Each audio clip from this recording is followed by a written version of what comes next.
Hello friends, good morning. कैसे हैं आप सब? स्वागत है आपका फिर से आपके अपने यूट्यूब चैनल पर। और आज हम करेंगे इन्वर्स ट्रिग्नोमेट्रिक फंक्शंस का लेक्चर नंबर 4 और ये आईटीएफ के ऊपर आपका लास्ट लेक्चर होगा। इस लेक्चर के अंदर हमने अभी तक पिछले 3 लेक्चर्स में जितने भी कंसेप्ट सीखे हैं उन कंसेप्ट्स के ऊपर बेस्ड मैं क्वेश्चंस आपको कराऊंगा जो प्रीवियस ईयर के अंदर भी पूछे गए हैं, और ऐसे क्वेश्चंस भी कुछ कराऊंगा जो आगे पूछे जाने के बहुत चांसेस है। ठीक है, और कुछ चीज़ें हम डोमेन और रेंज के बारे में सीखेंगे जो पूरे कैलकुलेशन के अंदर भी आपकी काफ़ी हेल्प करने वाली है। तो आइए स्टार्ट करते हैं। पहले मैं एक तो चीज़ें आपको बता देता हूँ। जो हमने अभी तक कंसेप्ट्स पढ़े हैं वो मैं पूरे 3 लेक्चर में आपको बता चुका हूँ। मैं 2 इंपॉर्टेंट चीज़ें आपको बताना चाहता हूँ। जैसे हमने फॉर्मूला सीखा मैंने कल आपको फॉर्मूला बताया था tan inverse x plus tan inverse y। ये बहुत इंपॉर्टेंट फॉर्मूला है, काफ़ी जगह यूज होएगा। ठीक है, tan inverse x plus tan inverse y, वो क्या होता है फॉर्मूला इसका? tan इनवर्स, ये होता है आपका tan inverse x plus y upon 1 minus x Y.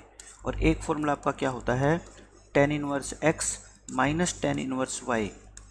इसका फॉर्मूला आपका क्या होता है? tan inverse x minus y upon 1 plus x y. ठीक है, ये फॉर्मूला होता है। देखो एनडीए के अंदर क्या होता है, फॉर्मूला बेस्ड क्वेश्चन पूछे जाते हैं ज़्यादातर। ठीक है, लेकिन डायरेक्ट फॉर्मूला बहुत कम चांसेज है कि इसका डायरेक्ट फॉर्मूला पूछ ले। लेकिन अगर फिर भी मान लो फॉर्मूला पूछ ले कंडीशंस के साथ, तो इसकी कंडीशन क्या होती है मैं बता देता हूँ। जो ये कंडीशन जो है, ये जो डिनोमिनेटर आपको दिख रहा है 1 माइनस एक्स वाई, ये आपका क्या होना चाहिए? पॉजिटिव होना चाहिए। ठीक है, ध्यान रखनी है मेरी बात। अगर डिनोमिनेटर क्या हो, ये डिनोमिनेटर है वो क्या होना चाहिए? ग्रेटर देन 0 होना चाहिए, तभी ये फॉर्मूला एप्लीकेबल है, अदरवाइज नहीं है। अच्छा, इसका मतलब क्या है मेरे को बताओ कि 1 ग्रेटर होना चाहिए एक्स वाई से, या मैं कह सकता हूँ कि एक्स वाई क्या होना चाहिए? 1 से छोटा। एक्स वाई क्या होना चाहिए? 1 से छोटा। ये बात आप मेरी हमेशा ध्यान रखना। ये फॉर्मूला तभी लगेगा जब एक्स और वाई की मल्टीप्लाई आप करो और वो 1 से क्या है? छोटी आए। जैसे मान लो पेपर में क्वेश्चन आ गया कि tan इनवर्स 2, और ये सबसे इंपॉर्टेंट क्वेश्चन है जो मैं आपको यहाँ बता रहा हूँ एग्जाम्पल देके। इसके ऊपर बेस्ड काफ़ी क्वेश्चन पूछे जाते हैं। ठीक है, tan inverse 2 plus tan inverse 3, और बच्चे जल्दबाजी में क्या कर देते हैं, इसका फॉर्मूला लगा देते हैं 2 प्लस 3 अपॉन 1 माइनस 2 इंटू 3, और ये आपका आएगा क्या? tan इनवर्स -1, और tan इनवर्स -1 यानी कि -π/4। और बच्चे ये आंसर लिख देते हैं, लेकिन जो कि क्या है? गलत है। अब मैं आपको बताता हूँ गलत क्यों है। मैंने अभी आपको फॉर्मूला बताया ऊपर कि ये फॉर्मूला तभी एप्लीकेबल है जब इसका डिनोमिनेटर जो है वो क्या हो? आपका 0 से बड़ा। अब मुझे बताओ 1 माइनस 6 तो -5 होता है, तो ये तो 0 से बड़ा नहीं है ना? 0 से बड़ा नहीं है, तो फिर ये फॉर्मूला ही जब एप्लीकेबल नहीं है तो फिर आप फॉर्मूला लगा कैसे सकते हैं? तो ये फॉर्मूला लगाना यहाँ पे क्या है? गलत है। अब आप कहोगे अगर डिनोमिनेटर नेगेटिव हो तब हम क्या करें? अगर डिनोमिनेटर क्या हो? आपका नेगेटिव हो। डिनोमिनेटर क्या आ जाए? नेगेटिव। अच्छा, डिनोमिनेटर नेगेटिव का मतलब क्या होता है बताओ फिर? 1 माइनस एक्स वाई जो है ये नेगेटिव हो, यानी कि 1 छोटा हो किससे? एक्स वाई से। या मैं कह सकता हूँ एक्स और वाई की मल्टीप्लाई क्या हो? 1 से बड़ी हो, यानी कि ये जो 2 नंबर है इन्हीं को तो एक्स और वाई बोलते हैं। ये एक्स है और ये क्या है? वाई। आपको सीधा दिख जाए कि इन दोनों की मल्टीप्लिकेशन 1 से बड़ी आ रही है, तो इसका मतलब ये फॉर्मूला अप्लाई मत करना। ठीक है, फॉर्मूला लिख के देखने की जरूरत ही नहीं है। ये एक्स, ये वाई, मैंने यहाँ से क्या कंक्लूजन निकाला कि अगर एक्स वाई से बड़ा है तो ये फॉर्मूला एप्लीकेबल नहीं है। तो यानी कि इन 2 नंबर्स की मल्टीप्लाई तो मेरे को दिख रही है, 2 3 जा 6 होती है, जो कि 1 से क्या है? बड़ी है। इसका मतलब ये फॉर्मूला एप्लीकेबल नहीं है। अगर ये 1 से बड़ी है तो फिर हम क्या करें? देखो इसमें 2 केस होंगे। फिर इसमें 2 केस होते हैं, या तो x भी ग्रेटर देन 0 होगा और y भी ग्रेटर देन 0 होगा। देखो ये दोनों पॉजिटिव है ना, ये क्या है? दोनों के दोनों पॉजिटिव है, ग्रेटर देन 0 और y ग्रेटर देन 0। अगर ये 1 से बड़ा है, या फिर क्या होगा? x भी लेस देन 0 होगा और y भी क्या होगा? लेस देन 0 होगा। ठीक है, इस केस में क्या करना है? ऐड करना है आपको पाई इन द बेसिक फॉर्मूला। मैं आपको ऐसी लैंग्वेज के अंदर बता रहा हूँ जो आप पेपर के अंदर अप्लाई कर पाओ। बुक के अंदर सब कुछ लिखा होता है लेकिन आपको समझ नहीं आएगा कि ये कहा क्या गया है इस बुक के अंदर। ठीक है, add pi in the basic formula, इसका मतलब जो ये बेसिक फॉर्मूला आपको दिखाई दे रहा है ना, इसके अंदर पाई और ऐड कर देना और आपका आंसर आ जाएगा। कब? जब एक्स वाई क्या हो? ग्रेटर देन 1 हो और दोनों के दोनों क्या हो? ये पॉजिटिव हो। ठीक है, यहाँ पे क्या होगा? माइनस कर दो अब क्या? पाई इन द बेसिक फॉर्मूला। इससे इजी अंडरस्टैंडिंग हो ही नहीं सकती इन चीज़ों की। मैंने आपको बता दिया कि अगर एक्स वाई आपका 1 से बड़ा हो और एक्स और वाई दोनों पॉजिटिव हो तो बेसिक फॉर्मूले में पाई ऐड कर दो। अगर दोनों नेगेटिव हो तो बेसिक फॉर्मूले में पाई क्या कर दो? माइनस कर दो। बस इतनी सी बात है। अब मैं इस क्वेश्चन को करके दिखाता हूँ। देखो जैसे आपका क्वेश्चन आ गया पेपर में tan इनवर्स 2 और प्लस में tan इनवर्स 3, और कहे इसकी वैल्यू निकालो आप। ठीक है, इसकी वैल्यू फाइंड आउट करो, इवेल्यूएट करो इसको। इवेल्युएट करना है आपको, तो क्या करोगे आप? देखो यहाँ पे सबसे पहले आपके माइंड में आएगा कि 2 × 3 जो है करके देख लिया करो आप। ये क्या आ रहा है 6 विच इज़ ग्रेटर देन 1, जो कि 1 से क्या है ग्रेटर। और यहाँ पे x और y दोनों के दोनों क्या है पॉजिटिव है, दोनों के दोनों क्या है बच्चों पॉजिटिव है। तो मुझे बताओ दोनों पॉजिटिव है तो मैंने क्या कहा था ऐड करना है क्या पाई ऐड करना है किस में बेसिक फार्मूला में। बेसिक फार्मूला जो आप लगाते हो ना क्या लगाते हो आप बताओ? अगर आपको कुछ भी याद नहीं है तो आप क्या लिखोगे tan inverse x plus tan inverse y, tan inverse x plus y upon 1 minus x into y, ये लिखते हो। इस फॉर्मूले में पाई और ऐड कर दो, बस आपका आंसर आएगा। और इसको मैंने अभी आपको सोल्व करके दिखाया था पीछे, क्या आता है -π/4 प्लस पाई, तो इसका आंसर कितना आएगा 3π/4। और ये आंसर ये याद रख लो, मैं कहता हूँ इतनी जगह यूज होने वाला है बहुत ज़्यादा, ठीक है। ये डायरेक्ट भी पूछा जा सकता है आपसे, इसका आंसर आपको याद होना चाहिए क्या होगा 3π/4। पेपर में क्वेश्चन ऐसा आ जाएगा आपका, if 2 angles of a triangle are tan inverse 2 and tan inverse 3, ये 2 एंगल है तो थर्ड एंगल बताओ, फाइंड थर्ड एंगल।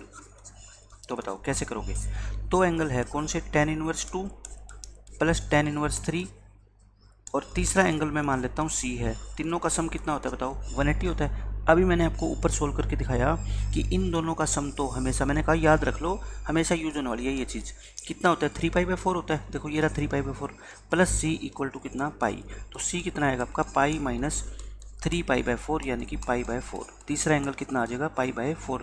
और कल के लेक्चर में क्वेश्चन मैंने आपको करवाया था कि यहाँ tan इनवर्स 2 और tan इनवर्स 3 की जगह आपको क्या गिवन था कोट इनवर्स 2 और कोट इनवर्स 3। उस केस में हमारा थर्ड एंगल क्या आया था 3π/4। लेकिन अगर ये tan इनवर्स की फॉर्म में गिवन हो तो थर्ड एंगल क्या आएगा आपका π/4। तो इन चीज़ों को या तो आप देखो प्रूव कर लो या एग्जाम के अंदर सोल्व करके देख लेना। लेकिन मैं कहता हूँ जो मैं ये बता रहा हूँ ना कि ये इंपॉर्टेंट पॉइंट्स है, आप जब नोटबुक बनाते हो अपने नोट्स बनाते हो उनमें इंपॉर्टेंट पॉइंट्स के रूप में लिख लिया करो, ताकि जब भी आप रिवीजन करो तो ये चीज़ें आपको जो है ना बार बार सोल्व करने की जरूरत ना पड़े, ठीक है। तो ये बहुत इंपॉर्टेंट कंसेप्ट है।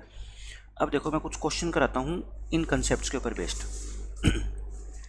जैसे आपको सोल्व करना है, इसकी वैल्यू निकालनी है at x is equal to 5, यानी कि इसका जो भी आंसर आएगा उसमें लास्ट में x को क्या पुट करना है आपने 1/5 पुट करना है। तो देखिए तो बहुत आसान क्वेश्चन है। साइन ऑफ ये 2 कोस inverse x plus sign inverse x, मैं 2 कोस इनवर्स x को कोस inverse x plus cos inverse x लिख देता हूँ।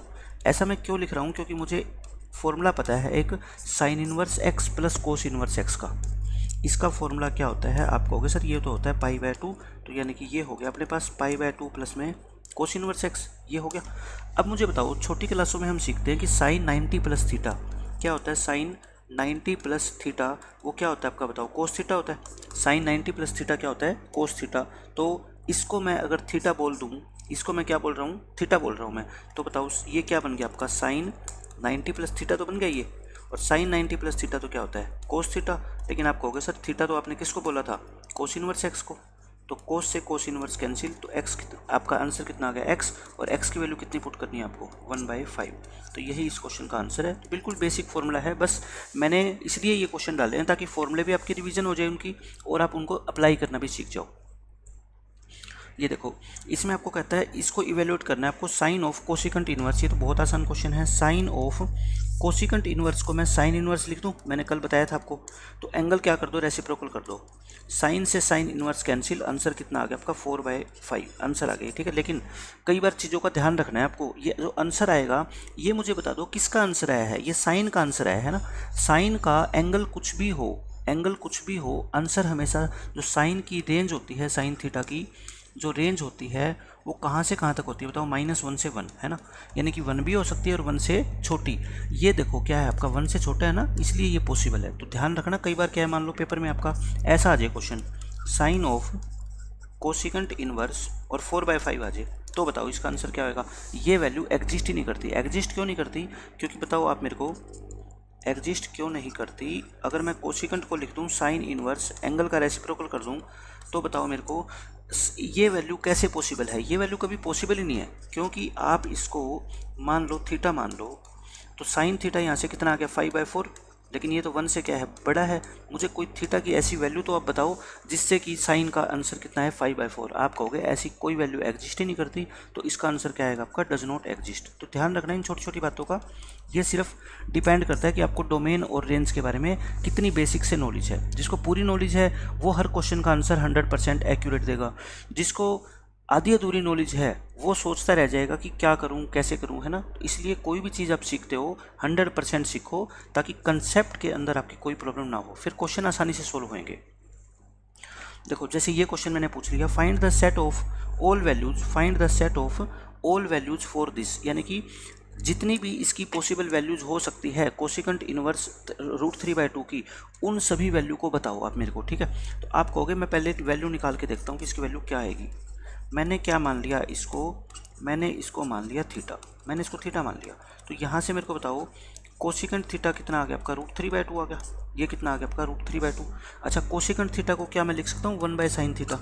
कोसिकेंट थीटा क्या होता है 1/sin थीटा, √3/2, यानी कि साइन थीटा आपका कितना आ जाएगा 2/√3। अच्छा ये बताओ मेरे को, √3 तो होता है 1.7 लगभग होता है ना।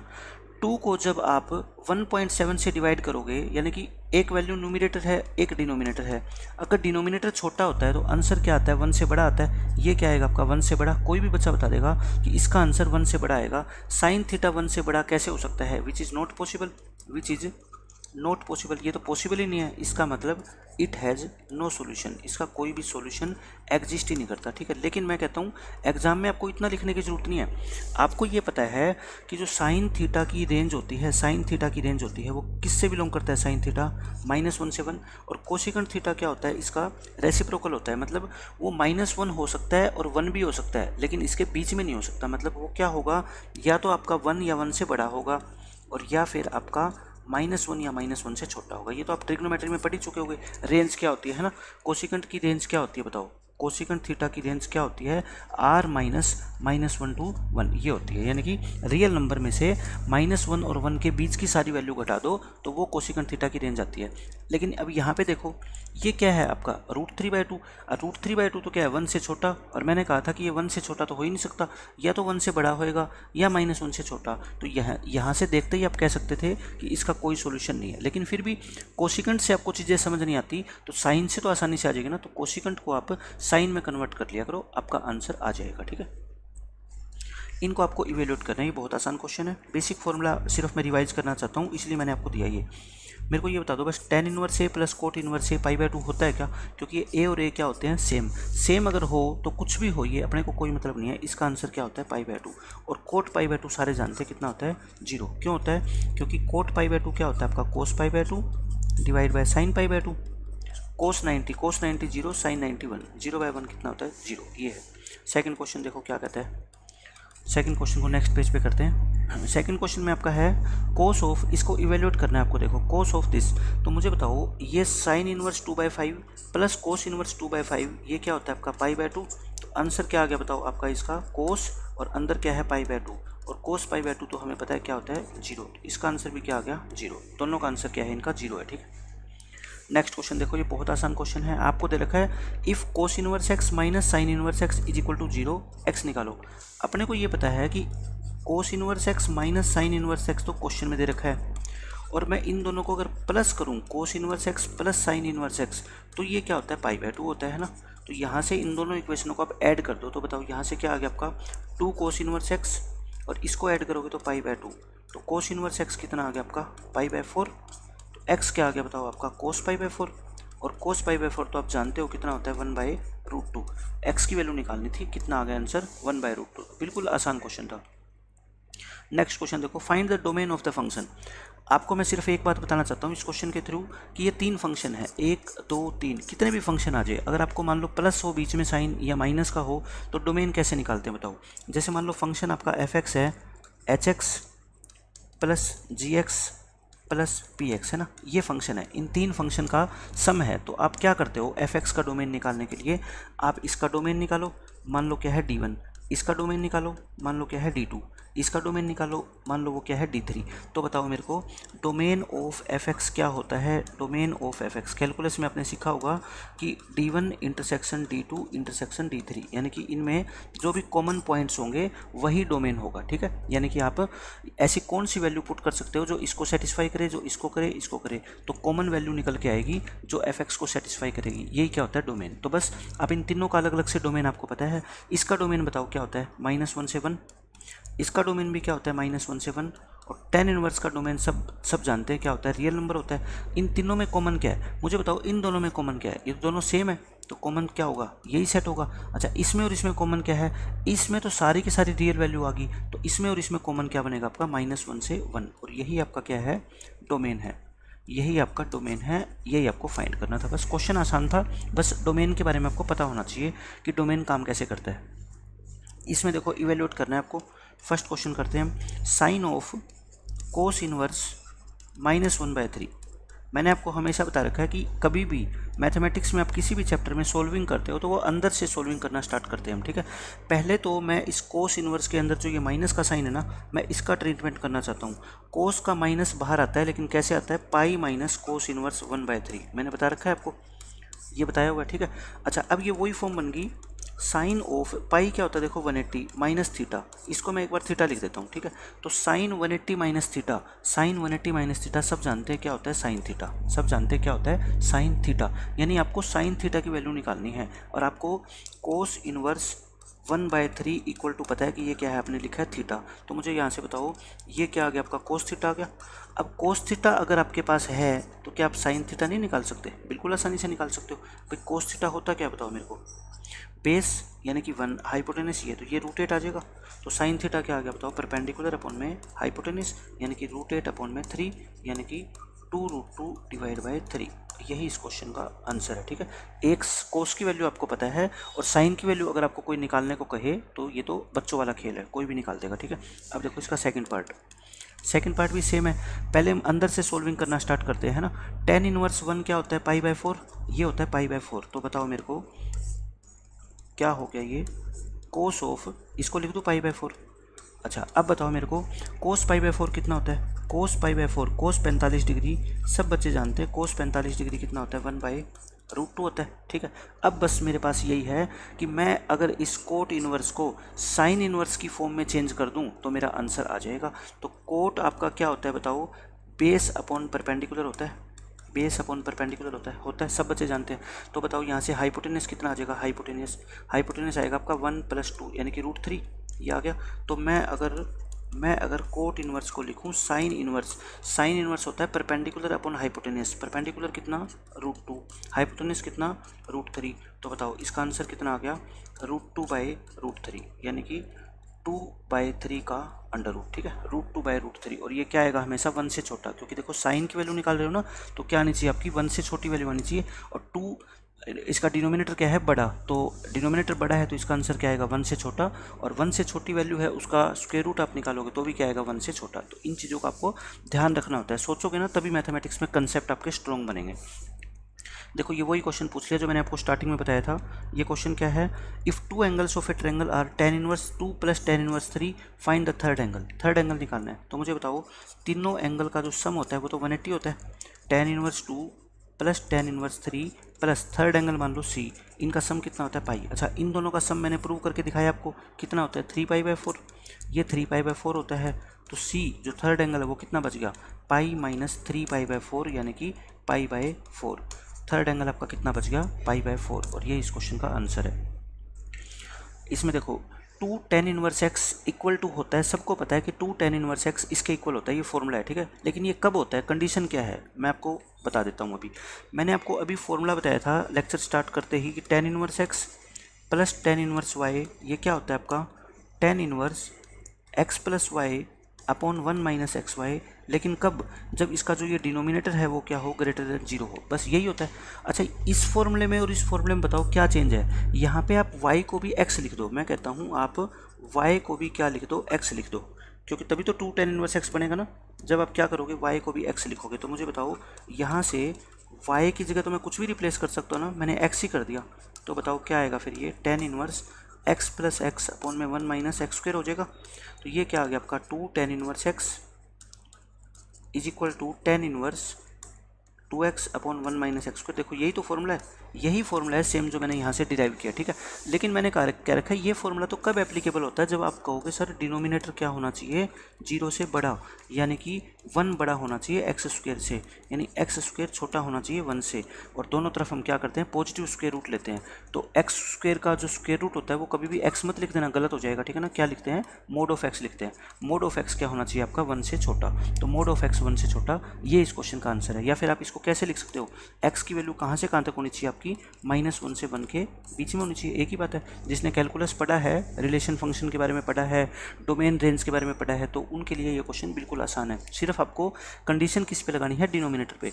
डिनोमिनेटर ग्रेटर देन 0 होना चाहिए। अब इसके बाद आपको पता होना चाहिए कि यही आती है चीज़ें, ठीक है ना। ये मैंने सारा कुछ आपको बता रखा है। तो कंडीशन क्या हो जाएगी आपकी mode of x less than 1। कोई भी रटनी नहीं है चीज़, याद नहीं रखनी है, बेसिक चीज़ें सीखो कि ये फॉर्मूला एप्लीकेबल तभी है जब डिनोमिनेटर क्या हो 0 से बड़ा। अब इसके ऊपर आप कुछ भी रिजल्ट बना लो। नेक्स्ट क्वेश्चन है, देखो ये tan इनवर्स 3, इसका आंसर निकालना है आपको। तो मैं आपको पहले इजी मेथड बताता हूँ इसका। tan inverse 3 minus tan inverse -2। मेरे को बताओ, मैंने आपको ये बता रखा है कि पहले इनवर्स ट्रिग्नोमेट्रिक फंक्शन के अंदर अगर माइनस का साइन होना तो पहले उसका ट्रीटमेंट किया करो, पहले उसका ट्रीटमेंट करो। आप कहोगे सर tan का जो tan इनवर्स का माइनस होता है वो डायरेक्ट बाहर आता है, तो फिर ये माइनस ऑलरेडी है तो ये क्या हो जाएगा प्लस। और इसका आंसर तो आपने अभी याद किया था कि tan inverse 3 plus tan inverse 2 तो कितना होता है 3π/4। मैंने कहा था याद रख लो, बहुत जगह यूज होने वाला है, ठीक है। पेपर में कैसा भी क्वेश्चन पूछा जा सकता है, ये कहीं पर भी आ जाए, इसका आंसर डायरेक्ट 3π/4 लिख देना आप। नेक्स्ट क्वेश्चन देखो, डोमेन निकालना है। अब वही कंडीशन मैंने आपको तीसरे लेक्चर के अंदर भी बार बार एक ही चीज़ बताई थी कि डोमेन का एक ही मतलब होता है कि साइन इनवर्स के अंदर मान लो बॉक्स लिखा हुआ है, तो ये बॉक्स किससे बिलोंग करना चाहिए। आप कहोगे डोमेन निकालना है तो ये बॉक्स किससे बिलोंग करना चाहिए -1 से 1, यानी अंदर कुछ भी लिखा हो वो -1 से 1 के बीच में होना चाहिए, इससे बाहर नहीं जा सकता। तो यानी कि यहाँ तो क्या लिखा हुआ है -x², ये -1 से बड़ा और 1 से क्या होना चाहिए छोटा, या फिर -1 या 1 भी हो सकता है। अब मुझे बताओ, इससे आपको x की रेंज निकालनी है, इससे क्या निकालनी है x की रेंज, तो ये तो आपको निकालनी आनी चाहिए। कैसे निकालोगे, पहले तो माइनस से क्या कर दो मल्टीप्लाई कर दो तीनों टर्म को, लेकिन आपको पता होना चाहिए कि जब माइनस से मल्टीप्लाई करते हो तो इनइक्वालिटी का साइन क्या हो जाता है चेंज हो जाता है, ठीक है, ये हो जाएगा। अब क्या होता है देखो, ये वैल्यू तो हमेशा ही ट्रू होती है भाई, x² greater than equal to -1। मुझे बताओ x² किसी भी रियल नंबर का आप स्क्वायर करोगे वो -1 से तो हमेशा क्या आएगा बड़ा ही आएगा, -1 से तो हमेशा बड़ा आएगा। तो ये चीज़ क्या है ऑलवेज ट्रू है, ऑलवेज ट्रू। और जब भी आप मैथमेटिक्स में डोमेन निकालते हो, रेंज निकालते हो, और जो चीज़ ऑलवेज ट्रू होती है उसको इग्नोर कर दो। इसका मतलब ये तो x की हर एक वैल्यू के लिए ट्रू है, तो यहाँ से तो हम कंडीशन लगा ही नहीं सकते कि x ऐसा होना चाहिए, x वैसा होना चाहिए। x को कुछ भी पुट कर लो, कोई भी रियल नंबर पुट कर लो, ये कंडीशन हमेशा ट्रू होगी, ठीक है। तो बच गई कौन सी 1 greater than equal to x²। बस अब तो क्वेश्चन खत्म, यानी कि x² क्या होना चाहिए आपका लेस देन इक्वल टू 1। अभी मैंने एक बात बताई थी आपको फिर से कि मोड ऑफ x क्या होना चाहिए आपका लेस देन इक्वल टू 1। या फिर ऐसे नहीं समझ आता आपको तो आप ऐसे कर लो, वेविकरो मेथड सबको आता होगा। तो ये क्या होता है x-1 और x+1 less than equal to क्या होना चाहिए 0। तो वेविकरो मेथड क्या होता है, ये -1 है, ये +1 है, यहाँ प्लस से स्टार्ट करते हैं, प्लस माइनस प्लस। अपने को क्या चाहिए नेगेटिव, नेगेटिव कहाँ है ये रही, तो यानी कि ग्रेटर देन इक्वल टू का भी साइन है। तो x किससे बिलोंग करना चाहिए -1 से 1 से बिलोंग करना चाहिए, और यही आपका क्या है आंसर है, ठीक है। x किससे बिलोंग करना चाहिए -1 to 1, इसका भी यही मतलब है, इसका भी यही मतलब है, इसका भी यही मतलब है, एक ही बात है, ठीक है। तो जिसने कैलकुलस थोड़ा बहुत पढ़ा है उसको ये बातें पता है, नहीं पता तो जब मैं कराऊंगा तो वहाँ पे बिल्कुल डिटेल में आपको बताऊंगा कि ये चीज़ें कैसे काम करती है। फिर से वही क्वेश्चन, लेकिन इसमें आपसे पूछा क्या रेंज, इसमें आपसे रेंज पूछ लिया कि इस फंक्शन की रेंज बताओ। तो देखो रेंज से पहले मैं कहता हूँ पहले इसका आप डोमेन निकाल लो, पहले डोमेन निकाल लो फिर रेंज निकालना आसान होएगा। और डोमेन अभी मैंने बताया आपको कि ये जो भी वैल्यू है वो क्या होनी चाहिए -1 और 1 के बीच में होनी चाहिए, नो डाउट। दोनों सभी वैल्यू में से 1 घटा दो क्योंकि मुझे x निकालना है। तो पहले तो ये 1 हटाओ, 1 माइनस कर दो, 1 क्या कर दो आप माइनस कर दो, तो बताओ ये हो जाएगा। तो ये -2 less than equal to x² and this is less than equal to 0। अब मुझे बताओ इसमें ऐसी कौन सी कंडीशन लग रही है जो हमेशा ट्रू होगी, बताओ। ये x² तो -2 से हमेशा बड़ा होगा, मतलब ये तो क्या है आपकी ऑलवेज ट्रू है। और जो चीज़ ऑलवेज ट्रू होती है मैंने आपको बताया उसको इग्नोर कर दिया करो, यानी कि सिर्फ हम क्या लेंगे x square is less than equal to 0। अब मुझे बता दो किसी भी रियल नंबर का स्क्वायर करेंगे क्या वो 0 से छोटा आ सकता है क्या?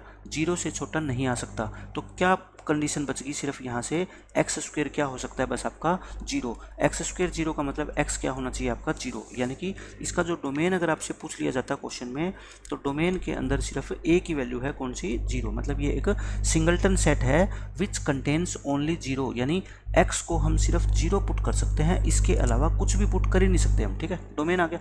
अच्छा, डोमेन रेंज क्या होती है? रेंज होती है कि डोमेन की वैल्यू आप पुट करोगे तो क्या क्या आंसर आएंगे वाई के, और आप कह रहे हो डोमेन की तो सर हम ए की वैल्यू पुट कर सकते हैं, तो फिर बता दो मेरे को अगर आप 0 पुट करोगे इसको तो आप क्या आएगा?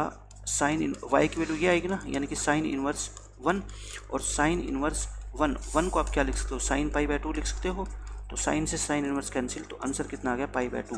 तो वाई क्या आ गया आपका? पाई बाय 2, यानी कि वाई की एक ही वैल्यू आएगी, क्योंकि जब एक्स की आप सिर्फ 0 ही वैल्यू पुट कर सकते हो और 0 के कोरस्पॉन्डिंग में वाई की सिर्फ एक वैल्यू आ रही है, तो रेंज क्या होगी बताओ? इसकी एक सिंगलटन सेट होगी जिसमें सिर्फ एक ही एलिमेंट है, पाई बाय 2। तो बहुत इंपॉर्टेंट क्वेश्चन था।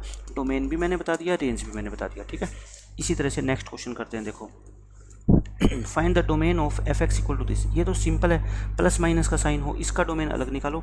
सीकेंट इनवर्स का डोमेन क्या होता है और टेन इनवर्स का डोमेन क्या होता है? इसका डोमेन तो होता है क्या? आर, रियल नंबर होता है। इसका डोमेन बता दो मेरे को। मैंने कल आपको बताया था कोस इनवर्स का डोमेन क्या होता है? 0 से पाई होता है, 0 से पाई। और इसमें से कोस 0 कहाँ पे होता है बताओ? पाई बाय 2 पे। वो कटा दो, वो हटा दो, तो ये क्या बन जाएगा बेटे? इसका डोमेन बन जाएगा, है ना। सीकेंट इनवर्स का डोमेन क्या होता है? यही तो होता है, 0 से पाई में से पाई बाय 2 हटा दो, पाई बाय 2 हटा दो। अच्छा, अब इन दोनों का हमने क्या लेना है? इंटरसेक्शन। रियल नंबर में तो सारी वैल्यू इंक्लूड होती है, तो मतलब इनका इंटरसेक्शन क्या हो जाएगा? यही वाला सेट हो जाएगा। तो डोमेन आपका क्या हो जाएगा? 0 से पाई माइनस में पाई बाय 2, यानी कि सॉरी प्लस पाई बाय 2 आएगा, ये मैं बार बार माइनस पाई बाय 2 लिख देता हूँ।